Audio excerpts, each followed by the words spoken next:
So let's talk about this. Most couples have a harder time talking about finances than they do anything physical or romantic, which you know that those could be touchy subjects, no pun intended. If you're new here, my name is Michele Paiva. I'm a licensed psychotherapist. Please subscribe and ring the bell. It really helps.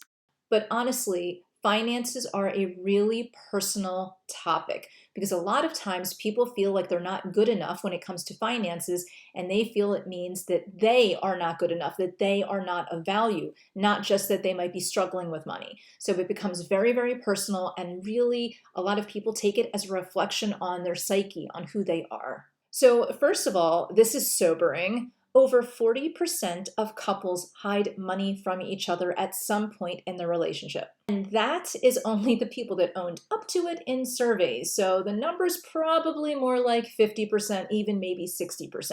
Statistically speaking, if you're watching this, over 50% of you have had a partner who hid money from you.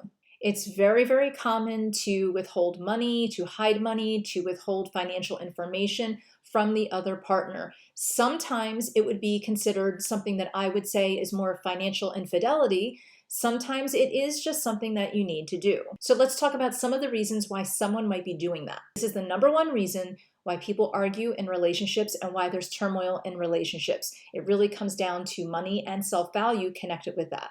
There's a lot of power games when it comes to money. There's a lot of guilt. There's a lot of shame. And when you have guilt and shame and power in a relationship, the relationship is going to struggle in some kind of way. So the number one reason why someone might be doing this is that they just don't trust their partner, and they hide money and they withhold money. And there's a lot of different money games going on because they don't trust their partner. They feel validated to withhold money because they don't trust their partner. And you might be one of those people that have withheld money because you don't trust your partner. And I'm going to talk more about that in a second, but let's go on to the second reason why someone might be withholding money. Someone might be withholding money because they themselves have a lot of privacy struggles, a lot of privacy hangups.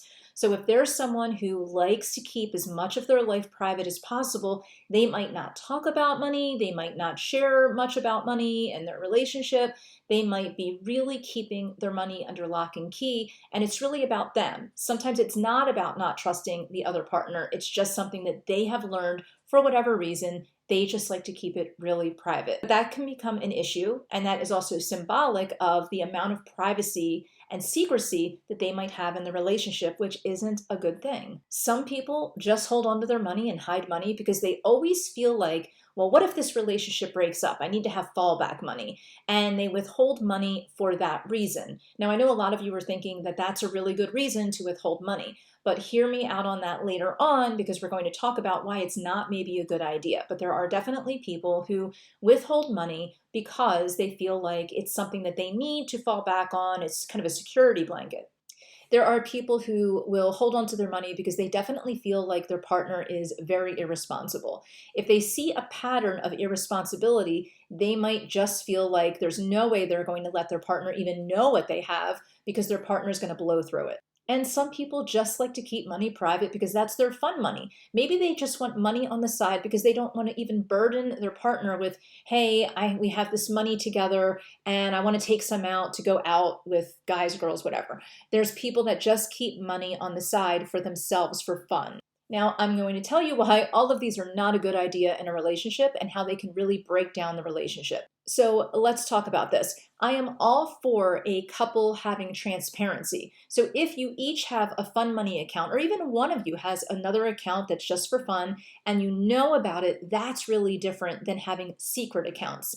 It's the secrecy of the accounts, it's the withholding of the money in a secret fashion that is the problem. So let's talk about fun money. You or your partner might have a separate account just for fun because you like to do things that are a little bit more extravagant. You don't want to burden the relationship.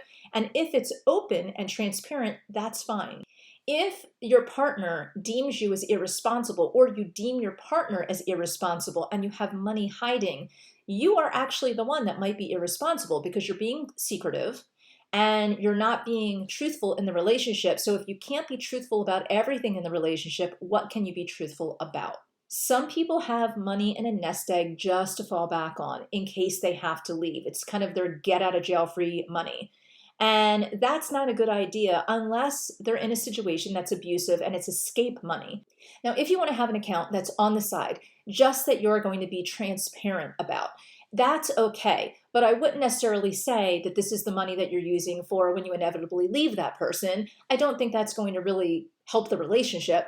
But if you want to, and if you feel better having a little nest egg on the side, as long as you are transparent about it, of having a nest egg on the side for savings, you might find that at some point you really don't need it for getaway money, but maybe you want to put that towards a home or something else together. If you have privacy issues and you're holding on to money, or if your partner has privacy issues and they're holding on to their money or their accounts and you really don't know what they have and you've asked about it, there's a lot of couples that actually have separate accounts and they don't really talk about it and they don't really care. But if you're trying to have this conversation and the other person is being very secretive, then you need to have a discussion about trust issues and boundaries. And there are certain things in a relationship that should be transparent, just like you might be having conversations about your romantic life, just like you might be having conversations about your physical life, your health together, or in-laws, or whatever it is. You also need to have discussions about your fiscal health as a couple and as individuals. Now, there's one gray area that I'm going to tell you about, and this is an area that really is a touchy topic because it goes in a lot of different ways, and that's why it's a gray area. That is if you are not married. So legally, if you're not married, you are under no obligation to be transparent about what you own, your assets in any way, shape, or form, and it's the same for your partner as well. So I think it's a good idea if you're in a relationship, once the relationship is more serious, once maybe you're engaged or you're living together, to start getting really transparent about money. Because if you're not transparent in the beginning about money, it could come on you like a freight train and you're going to have big problems, or both of you are going to actually have problems.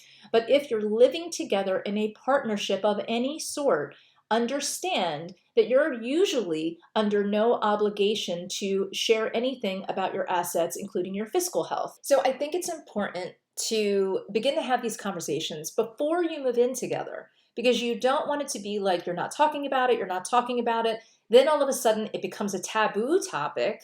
You avoid the conversations, and then you're both hit with maybe a freight train of, we didn't know this about each other, or we didn't know how we could have fixed this maybe a year ago.